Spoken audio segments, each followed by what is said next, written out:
How does your smartphone know exactly where you are?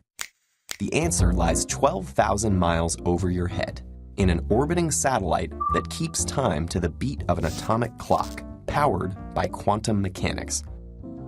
Whew, let's break that down. First of all, why is it so important to know what time it is on a satellite when location is what we're concerned about? The first thing your phone needs to determine is how far it is from a satellite.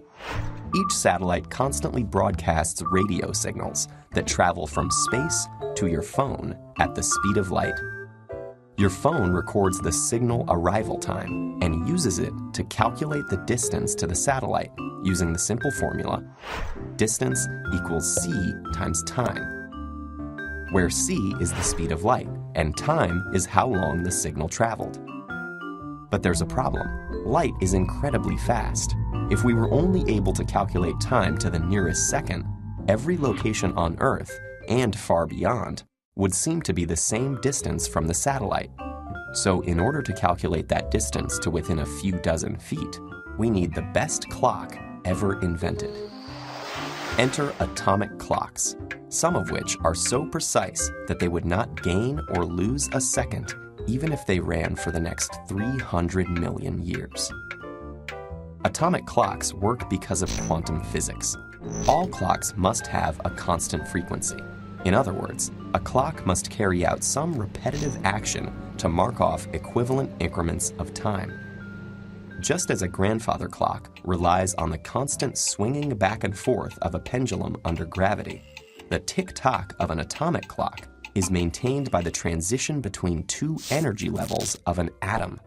This is where quantum physics comes into play. Quantum mechanics says that atoms carry energy, but they can't take on just any arbitrary amount. Instead, atomic energy is constrained to a precise set of levels. We call these quanta. As a simple analogy, think about driving a car onto a freeway. As you increase your speed, you would normally continuously go from, say, 20 miles per hour up to 70 miles per hour. Now, if you had a quantum atomic car, you wouldn't accelerate in a linear fashion. Instead, you would instantaneously jump or transition from one speed to the next. For an atom, when a transition occurs from one energy level to another, quantum mechanics says that the energy difference is equal to a characteristic frequency multiplied by a constant, where the change in energy is equal to a number called Planck's constant times the frequency. That characteristic frequency is what we need to make our clock.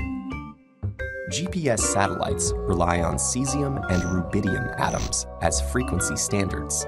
In the case of cesium-133, the characteristic clock frequency is 9,192,631,770 Hertz. That's 9 billion cycles per second. That's a really fast clock.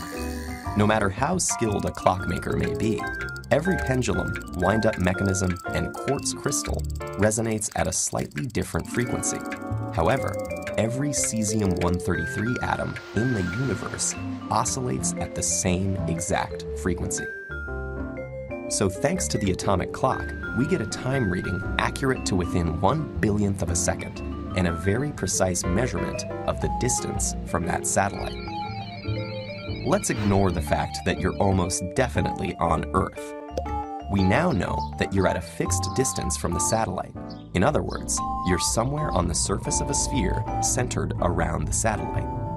Measure your distance from a second satellite and you get another overlapping sphere. Keep doing that, and with just 4 measurements and a little correction using Einstein's theory of relativity, you can pinpoint your location to exactly one point in space. So that's all it takes: a multi-billion-dollar network of satellites, oscillating cesium atoms, quantum mechanics, relativity, a smartphone, and you. No problem.